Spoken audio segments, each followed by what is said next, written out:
الاعراف آیت نمبر 190۔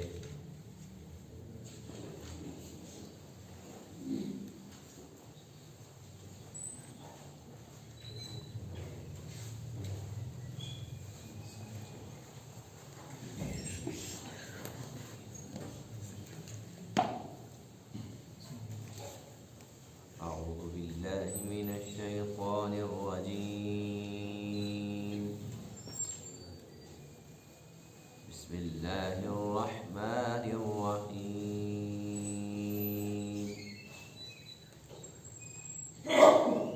أيشركون ما لا يخلق شيئا وهم يخلقون ولا يستطيعون لهم نصرا ولا أنفسهم ينصرون،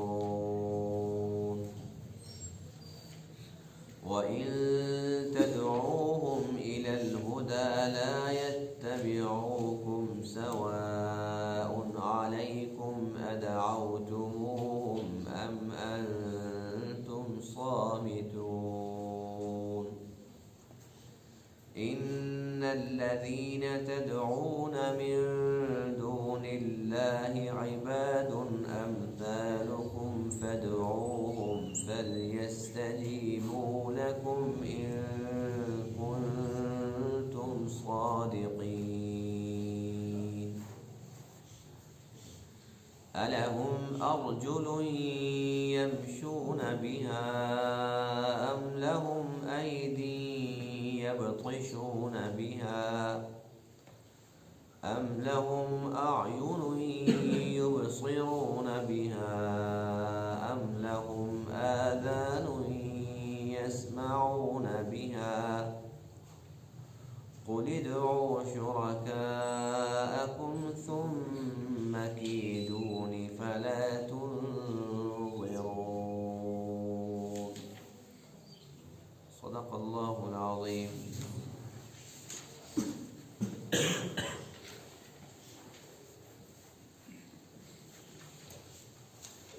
آج کے درس میں آیت کریمہ میں مشرکین کی مذمت ہے جو لوگ اللہ کو چھوڑ کر غیر اللہ کو اپنا الہ مان لیتے ہیں اور اللہ کی بجائے ان کے سامنے اپنی حاجات پیش کرتے ہیں، اور ان کا یہ گمان ہوتا ہے کہ ان کے پاس بڑے اختیارات ہیں، یہ ہمیں نفع بھی دے سکتے ہیں نقصان بھی دے سکتے ہیں۔ اللہ تعالیٰ کا پاک ارشاد ہے کہ ان لوگوں سے پوچھو کہ کیا ان کے جو شرکاء ہیں کوئی ان کی بھی مخلوق ہے جیسے اللہ کی مخلوق ہے؟ اگر یہ ان کے الہ ہیں تو ان کے بھی کوئی مخلوق ہونی چاہیے۔ فرمایا کہ یہ تو کچھ بھی پیدا نہیں کر سکتے اور یہ خود مخلوق ہیں۔ جو خود مخلوق ہو وہ خالق کیسے بن سکتا ہے؟ جو اپنے وجود کے لیے دوسرے کا محتاج ہو وہ دوسرے کو کیا نفع نقصان دے سکتا ہے؟ اور فرمایا کہ پہلی بات تو یہ ہے کہ یہ خالق نہیں ہے، مخلوق ہے۔ دوسری بات یہ ہے کہ اگر یہ لوگ یوں سمجھتے ہیں کہ نہیں یہ خالق تو واقعی نہیں ہے، خالق تو اللہ ہے، لیکن یہ کہ یہ نفع نقصان کا اختیار رکھتے ہیں، تو اللہ فرماتے ہیں کہ یہ تمہاری مدد کیسے کریں، یہ اپنی بھی نہیں کر سکتے۔ اب تیسرے نمبر پر اگر کوئی یہ سمجھتا ہے کہ نہیں نفع نقصان کی بات تو ان کے پاس نہیں ہے، لیکن ہاں یہ کہ ہماری رہنمائی کرتے ہیں، ہمیں ہدایت دیتے ہیں، تو اللہ فرماتے ہیں کہ اگر تم ان کو ہدایت کی طرف بلاؤ تو یہ خود ہدایت کی طرف نہیں آ سکتے۔ جو بت ہے، لکڑی کا ہے، پتھر کا ہے، آٹے کا، کسی بھی چیز کا ہے، اگر ان کو بلاؤ ہدایت کی طرف، تم ان کی رہنمائی کرتے ہو تو یہ خود ہدایت پر آنے کے لیے بیچارے بے بس ہیں، نہیں آ سکتے، تمہاری رہنمائی کیسے کریں گے؟ پھر اللہ فرماتے ہیں کہ اگر وہ بت نہیں ہے، وہ انسان ہے، یا یہ ہے کہ کچھ لوگ انسانوں کی پوجا کرتے ہیں یعنی کہ الہ کا درجہ دیتے ہیں، ہوتے تو وہ انسان ہیں، لیکن کچھ لوگوں کا یہ خیال ہوتا ہے کہ یہ ہیں تو انسان لیکن بڑے پہنچے ہوئے ہیں، اور یہ بھی ہمیں بیٹا بھی دے سکتے ہیں، بیٹی بھی دے سکتے ہیں، اور اگر ہم بیمار ہوں تو ہمیں صحت بھی دے سکتے ہیں، اگر تنگ دستی آ جائے تو یہ فراوانی بھی دے سکتے ہیں۔ تو اللہ فرماتے ہیں کہ یہ تو انسان تمہارے جیسے ہیں، جیسے تمہیں بھوک لگتی ہے ان کو بھی بھوک لگتی ہے۔ جب تمہیں بھوک ہو اور ان کے پاس جاؤ کہ ہماری بھوک مٹاؤ، تو کیا جواب ملتا ہے کہ ان کو تو خود بھوک لگی ہوئی ہے۔ جو تمہارے جیسے ہوں تو اللہ فرماتے ہیں کہ وہ تمہارا کام کیسے کر سکتے ہیں؟ دو ہی صورتیں ہیں نا، یا تو وہ بت ہوں گے کسی دھات کے بنے ہوئے، پتھر کے بنے ہوئے ہیں، لوہے کے بنے ہوئے ہیں، پیتل کے بنے ہوئے ہیں، یا کوئی سونے چاندی کے بنے ہوئے ہیں، لکڑی کے بنے ہوئے ہیں۔ تو اللہ فرماتے ہیں کہ ان کے تو ہاتھ ہیں، پکڑ نہیں سکتے، پاؤں تو ہیں، کھڑے ہوئے چل نہیں سکتے، تم نے ان کے کان تو بنا لیے، سن نہیں سکتے، ان کی تم نے آنکھیں تو فٹ کر دی ہیں لیکن دیکھ نہیں سکتے۔ یہ تو ہے وہ بت جو مختلف قسم کی چیزوں کے بنائے گئے۔ فرمایا کہ یہ تو بالکل ہی بے بس ہیں، اگر انسان ہیں تو وہ بھی تمہارے جیسے ہیں۔ تو خلاصہ کلام کیا ہوا کہ ایک انسان کو چاہیے کہ وہ اللہ ہی کو اپنا الہ مانے، اس لیے کہ اللہ کے بغیر اور کوئی نہیں ہے، اور کوئی خالق نہیں ہے، کوئی اور مالک نہیں ہے، نفع نقصان کا، عزت ذلت کا، زندگی موت کا کوئی بھی مالک نہیں ہے، ایک اللہ ہے۔ تو اللہ فرماتے ہیں کہ پھر تم میرے پاس کیوں نہیں آتے، میری وحدانیت کو کیوں نہیں مانتے، کیوں جاتے ہو در در پہ، کیوں جا کے تم ٹکریں مارتے ہو، میرے در پہ کیوں نہیں آتے؟ تم مجھے پکارو، میں تمہاری پکار کو سنتا ہوں، تم مجھ سے دعا کرو، تمہاری دعا کو سنتا بھی ہوں، قبول بھی کرتا ہوں، تمہاری تمام حاجات میں ہی پوری کر سکتا ہوں، پھر تم میرے پاس کیوں نہیں آتے؟ تو یہ کتنا پیارا انداز ہے اللہ کے سمجھانے کا۔ اللہ فرماتے ہیں کہ اے میرے محبوب، اگر یہ آپ کو دھمکیاں دیتے ہیں کہ ہمارے بت یوں کر دیں گے، ایسے کر دیں گے، ایسے کر دیں گے، ان کے خلاف بات نہ کیا کرو، تو فرمایا کہ ان کو کہو کہ تم مجھے مہلت نہ دو، میرے خلاف جو کچھ کر سکتے ہو تم بھی کرو، اپنے بتوں کو بھی کہو کہ یہ بھی کریں۔ ظاہر سی بات ہے کہ نفع نقصان تو اللہ کے ہاتھ میں، کسی کے اختیار میں ہی نہیں ہے، تو پھر کسی سے ڈرنا کیا؟ ایک اللہ کا انسان بن جائے اور اللہ ہی سے ڈرنا شروع کر دے، اللہ تعالیٰ اس کے تمام کام کرنے کے لیے تیار ہے۔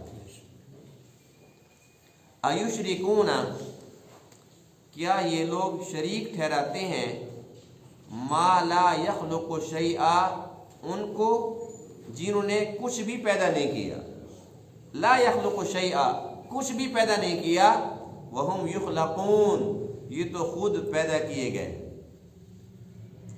ولا یستطیعون لهم نصرا، اور یہ ان کے لیے مدد کرنے کی طاقت بھی نہیں رکھتے، ولا انفسهم ینصرون، اور اپنی جانوں کی مدد بھی نہیں کر سکتے، وَإِن تَدْعُوهُمْ إِلَى الْهُدَىٰ، اور اگر یہ لوگ انہیں بلاتے ہیں ہدایت کی طرف، اگر یہ لوگ انہیں بلاتے ہیں ہدایت کی طرف، لا يتبعوکم، یہ تو تمہاری پیروی بھی نہیں کر سکتے، تم انہیں ہدایت کی طرف بلاتے ہو کہ آ جاؤ یہ خیر کا راستہ ہے، تو یہ تمہاری پیروی بھی نہیں کر سکتے بیچارے۔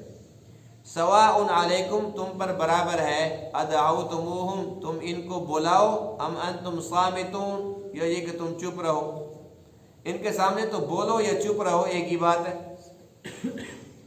ان الذین تدعون من دون اللہ، بے شک جنہیں تم پکارتے ہو اللہ کے علاوہ، عباد امثالکم، وہ تو بندے ہیں تمہارے جیسے، فدعوہم، تم ان کو پکارو، فلیستجیبوا لکم، انہیں چاہیے کہ یہ تمہیں اس کا جواب دیں، تمہاری پکار کو اگر سنتے ہیں تو جواب بھی دیں، ان کنتم صادقین، اگر تم سچے ہو۔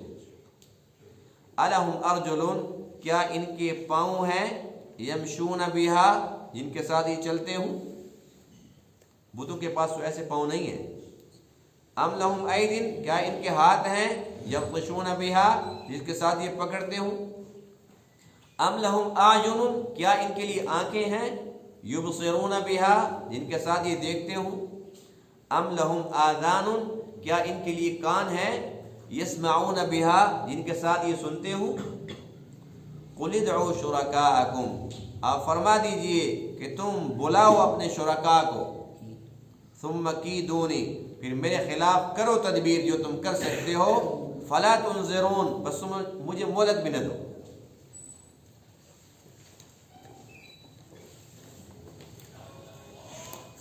اللہ کی صفت ہے کہ اللہ خالق ہے۔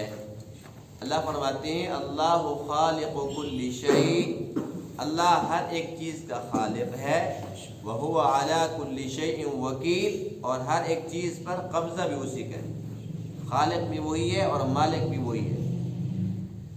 ایک آیت کریمہ میں اللہ تعالیٰ کا ارشاد ہے، یا ایھا الناس اے تمام انسانوں، ضرب مثل فاستمعوا لہ ایک مثال بیان کی جاتی ہے، کان لگا کر سنو۔ ان الذین تدعون من دون اللہ بے شک جنہیں تم اللہ کے علاوہ پکارتے ہو، لن یخلقوا ذبابا ولو اجتمعوا لہ یہ سارے مل کر ایک مکھی بھی پیدا نہیں کر سکتے۔ وَإِن يَسْلُبْهُمُ الذُّبَابُ شَيْئًا اور اگر مکھی ان سے کچھ چیز لے کر چھین کر چلی جائے، لا يَسْتَنْقِذُوهُ مِنْهُ اسے چھڑا بھی نہیں سکتے۔ ضعف الطالب والمطلوب یہاں طالب بھی ضعیف ہے اور جس سے یہ طلب کر رہے ہیں، جسے کچھ سمجھ رہے ہیں، مطلوب وہ بھی ضعیف ہے۔ ان اللہ لقوی عزیز اللہ قوی ہے، عزیز غالب۔ کتنی پیاری مثال ہے۔ کائنات میں کون ہے جو ایک مکھی کو پیدا کر سکے؟ کوئی پیدا کر سکتا ہے؟ یہ ایک مثال دی ہے کہ چھوٹی سے چھوٹی مخلوق ہے، مکھی چھوٹی سی چیز ہے، جب یہ سارے مل کر ایک مکھی کو نہیں بنا سکتے تو کیا انسان کو بنا لیں گے؟ کیا یہ ہاتھی کو بنا لیں گے؟ گھوڑے کو بنا لیں گے؟ اونٹ کو بنا لیں گے؟ یہ تو ایک مکھی کو بھی نہیں بنا سکتے۔ اگر بنا لیتے، مکھی کو پیدا کر لیتے تو پھر تو ماننا پڑتا نا کہ یہ بھی خالق ہیں، اگرچہ ان کی مخلوق تو ایک ہی ہے، مکھی چھوٹی سی مخلوق ہے، یہ بڑی چیزوں کے تو خالق نہیں ہے، لیکن مکھی تو یہ بھی بنا سکتے ہیں۔ اللہ فرماتے ہیں کہ نہیں، خالق میں ہوں، کوئی مکھی پیدا نہیں کر سکتا۔ اور اتنے کمزور ہیں کہ مکھی ان سے کوئی چیز لے کے جا رہی ہے، اس کو گولی مار دیں، دھمکی دیں، کچھ بھی کریں، اسے چیز واپس نہیں لا سکتے۔ مکھی کو چیز لے کے جا رہی ہے، اسے چھڑا سکتا ہے؟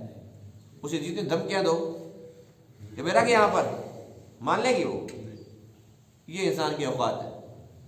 ایک مکھی پہ تو حکم چلتا نہیں ہے، اور پھر ایسے لوگوں کے بارے میں انسانوں کا گمان یہ بن جائے کہ یہ ہمیں نفع دیتے ہیں، نقصان دیتے ہیں۔ تو اللہ تعالیٰ نے منع فرما دیا کہ یہ عقیدہ غلط ہے، نفع نقصان میرے اختیار میں، کسی کے اختیار میں نہیں ہے۔ فرمایا کہ جنہیں یہ لوگ اپنا شرکا سمجھتے ہیں، اپنے معبود بنا کے پھر رہے ہیں، لا یخلق شیئا وہم یخلقون انہوں نے کچھ پیدا نہیں کیا، یہ تو خود مخلوق ہیں۔ اور فرمایا کہ یہ ان کی مدد کیا کریں گے، اپنی بھی نہیں کر سکتے۔ مدینہ طیبہ کے اندر دو صحابی تھے، ایک معاذ بن جبل رضی اللہ تعالیٰ عنہ، ایک اور تھے ان کا نام بھی معاذ تھا، یہ عمر بن جموح رضی اللہ تعالیٰ عنہ کے بیٹے تھے، معاذ بن عمر بن جموح اور معاذ بن جبل، یعنی کہ دونوں معاذ، یہ بڑے نوجوان تھے، ینگ تھے۔ یہ کیا کرتے تھے، یہ ان کی جو بت تھے نا ان کے خلاف آپریشن کرتے تھے۔ لوگ سو جاتے تھے رات کے ٹائم، یہ نکل پڑتے تھے اور بتوں کا آپریشن کر دیتے تھے۔ اگر کوئی لکڑی کا بت ان کو مل جاتا تھا تو اس کے ٹکڑے ٹکڑے کر دیتے تھے۔ کوئی غریب گھر ان کو ملتا تھا تو ان کے گھر وہ لکڑیاں بھیج دیتے تھے کہ چلو اپنے چولہے تو گرم کرو۔ ایک بت تھا جو بڑا قیمتی بت تھا اور بڑا اہم ترین تھا، وہ کس کا تھا؟ معاذ کے والد عمر بن جموح۔ ان دونوں نے بڑی کوشش کی کہ اپنے والد کو سمجھائیں کہ بھئی چھوڑ دے اس بت کو، اس کے پاس کیا ہے، کچھ نہیں ہے اس کے پاس، لیکن وہ اسے بڑا پیار کرتا تھا، بڑی خوشبوئیں لگا کے رکھتا تھا اور اس کے سامنے بڑی پوجا پاٹ، بس وہ کہتا تھا کہ یہ میرا محبوب بت ہے۔ ان دونوں نے کیا کام کیا، معاذ بن جبل اور معاذ بن عمر بن جموح نے، یہ رات کے ٹائم آتے تھے اور جب دیکھتے تھے کہ اس نے بڑی پوجا پاٹ بھی کر لی، بڑی خوشبوئیں وغیرہ لگا دی ہیں، رات کے ٹائم آ کر ان کو نیچے گرا کے نا اس کے منہ کے اوپر نا گندگی ڈال دیتے تھے. صبح جب یہ آتا تھا دیکھتا تھا یہ کیا ہوا, اس کے منہ کے اوپر گندگی غلاظت. اچھا اس کو بڑا بیچارہ دھوتا تھا, دھو کے اس کے بعد پھر صاف ستھرا کر کے پھر خوشبوئیں لگاتا تھا. ایک دن تنگ آ کے اس نے پتہ کیا کیا, جب جانے لگا نا اس نے تلوار اس کے گلے کے اندر لٹکا دی. اس نے کہا آج تو نے چھوڑنا نہیں ہے, تو جو خالیات ہوتے تیرے پاس کچھ ہوتا نہیں ہے, تیرے ساتھ اتنی بڑی زیادتی کر کے چلے جاتے ہیں, پتہ نہیں ہے کون, آج نہیں چھوڑنا, بس یہ تلوار تیرے پاس ہے, جیسے آئے نا ان کا سر قلم کر دے. انسان جب گر نہیں پائے تو کتنا گر جاتا ہے. اب وہ تلوار دے کے چلا گیا, یہ دونوں معاذ آ گئے, حسب سابق گرایا اور اس کے منہ کے اوپر سارا کچھ کر دیا. صبح جب آیا تو بڑا پریشان ہوا, چوٹ تو لگی کہ پہلے تو تھا خالی ہاتھ, تلوار تیرے ہاتھ میں تھی اور پھر بھی تیرے ساتھ سب کچھ ہو گیا, تو نے کیا کیا ہے. لیکن بہرحال پھر بھی کہنے لگا کہ یہ بس صبر بہت کرتا ہے, کسی کو نا تکلیف نہیں پہنچانا چاہتا, بیچارہ بڑا اچھا ہے. پھر اس نے کیا کیا, پھر اس کو سارا دھویا, صاف ستھرا کیا, پھر خوشبو وغیرہ لگائی. یہ دونوں معاذ کہنے لگے بھئی یہ سدھرنے والا نہیں ہے, اس سے مزید تھوڑا اور آگے بڑھنا پڑے گا. ایک دن کیا کیا, انہیں نا راستے میں کوئی مرا ہوا کتا مل گیا. انہوں نے کیا کہ اس بت کو اٹھایا, وہاں سے نکالا بت خانے سے, نکال کے اور جو مرا ہوا کتا تھا نا اس کے ساتھ اس کو باندھ دیا. دونوں کو اکٹھا لے کر گیا اور جا کر کنویں کے اندر اس کو لٹکا دیا. عمرو بن جموح جب اٹھا اور کہنے لگا ہے یہ کہاں غائب ہو گیا. اس کے پیچھے جاتا جاتا جو اس کے نشانات پہ چلتا چلتا وہ کنویں پر پہنچ گیا. جب وہاں جا کر دیکھا, کہنے لگا بس اب مجھے سمجھ آ گئی ہے, تیرے پلے ہے نہیں کچھ. اگر تیرے پاس تھوڑا سا بھی اختیار ہوتا نا تو یہ بغیرتی والا کام نہ کرتا. کتے کے ساتھ کھڑا ہوا ہے اور مرے ہوئے کتے کے ساتھ, یہ تو نے کیسے برداشت کر لیا. کہتے لگتا ہے تیرے پلے کچھ ہے نہیں. اس دن سے دل کے اندر ایسی ایک تڑپ اٹھی, بتوں کی نفرت دل میں بیٹھ گئی. ہدایت کا ٹائم ہوتا ہے, اور ادھر محنت تو کتنی تھی, دونوں معاذ ہوئے. بس اس کے بعد اس بت کو وہیں پھینک دیا کہ بس تو یہی ٹھیک ہے, مناسب اسی کتے کے ساتھ ہی تو مر. گھر آئے اور اس کے بعد پھر توبہ کی اور پھر اس کے بعد مسلمان ہو گئے. اور یہ وہ صحابی ہیں غزوہ احد کے موقع پر, یہ نا ٹانگ سے لنگڑے تھے, جو معذور ہوتے ہیں ان کے لیے حکم ہے کہ وہ جہاد پہ نہ جائیں. ان کے بیٹے جانے لگے, انہوں نے عرض کیا اللہ کے رسول میں بھی جاؤں گا. اللہ کے نبی فرماتے ہیں تو معذور ہے, جب اللہ نے چھوڑ دی اور تیرے جوان بیٹے جا رہے ہیں, تیری ٹانگ ٹھیک نہیں ہے, تو معذور ہے, بس تو اپنے گھر میں رہے. کہنے لگے اللہ کے پاک رسول میرا دل چاہتا ہے کہ میں اس لنگڑی ٹانگ کے ساتھ جنت کی زمین رونوں, میں جنت میں جانا چاہتا ہوں. اللہ کے نبی نے دیکھا بھی جذبہ سچا ہے, تو آپ نے فرمایا کہ ٹھیک ہے اجازت ہے.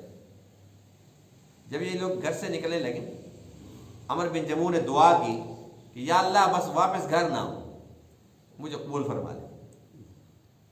غزوہ احد پہ گئے اور وہاں جا کر اپنی شہادت کا رتبہ مل گیا. اب ان کو نا اونٹ کے اوپر لاد کیا اور پھر ان کے گھر کی طرف لے جانے لگے. وہ ادھر جاتا تھا, ادھر جاتا ہے, لیکن گھر کی طرف وہ نہیں جاتا تھا. تو اللہ کے نبی فرمانے لگے کہ ان کے گھر سے پتہ کرو کہ یہ کیا کہہ کے آئے تھے. بتایا گیا کہ یہ دعا کی تھی کہ بس واپس گھر نہ ہو. فرمایا کہ ان کو یہیں دفن کرو. آج وہ احد پہاڑ کے بالکل قریب جہاں پر سید الشہداء امیر حمزہ رضی اللہ تعالیٰ عنہ مدفون ہیں, ان کے ساتھ ہی دفن ہے. کتنے بڑے اعزاز کی بات ہے. ابتدا کیسے تھی, بتوں سے محبت, پھر اللہ تعالیٰ نے کرم فرمایا اور اس کے بعد پھر شہادت کا رتبہ ملتا ہے. صحابی رسول, اور ان کا ایسا ایمان افروز واقعہ ہے کہ ایمان تازہ ہوتا ہے ان کی باتیں سن کر. بہرحال اللہ تعالیٰ نے کتنی آسان بات ہمیں سمجھائی ہے کہ یہ اپنی مدد بھی نہیں کر سکتے, تمہاری مدد کیسے کریں گے. اب دیکھو کتے کے ساتھ تو مرا پڑا تھا بیچارہ, وہ کیا کر سکتا تھا, تو یہ بے جان چیزیں کیسی مدد کر سکتی ہیں.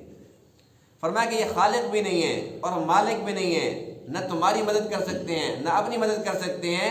اگر ان کو ہدایت کی طرف بلاؤ لا یتبعوکم تو یہ ہدایت کی طرف بھی نہیں آ سکتے, تمہاری بات سمجھ ہی نہیں سکتے. ادعوتم ام انتم صامتون, تم ان کے سامنے بولتے رہو یہ چپ رہو, ایک ہی بات. یعنی کہ تمہاری بات نہ سنتے ہیں نہ سمجھتے ہیں, پھر تم کیوں عقل کا کام نہیں کرتے, کیوں ان کے پیچھے پڑے ہوئے ہو, اللہ کو تم نے کیوں چھوڑ دیے.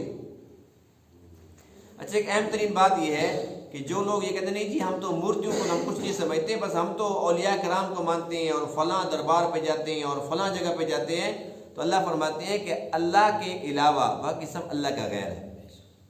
اگر وہ ولی ہیں نبی ہیں لیکن اللہ تو نہیں ہے, خالق تو نہیں ہے, وہ مخلوق ہیں. فرمایا کہ وہ تو عباد امثالکم, تمہاری طرح کے بندے ہیں, جیسے تمہاری ضروریات ہیں ان کی بھی ضروریات ہے.